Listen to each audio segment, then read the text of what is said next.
पानगळ. आयुष्यातली पानगळ सारंच कसं रिकामं रिकामं, भकास आणि उदास. मनाच्या खिडकीतून नजर दूरवर शोधत राहते हिरवळीची फुलपाखरं.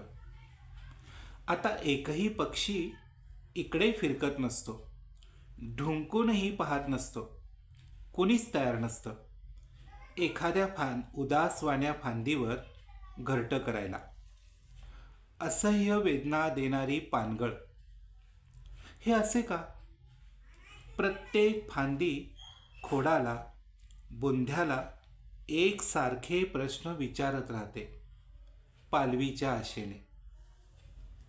सुन्न मनानं खिन्न फांद्या सुकत असतात आणि अचानक आतला आवाज मुळांना सांगत राहतो.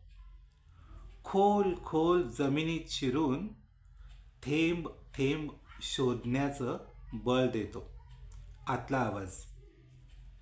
आणि मग आशेच्या घागरी डोईवर घेऊन वेडी मुळं जातात खोलवर, आयुष्याच्या वाळवंटात पाणी शोधत, फांद्यांना पालवी देण्यासाठी. धन्यवाद.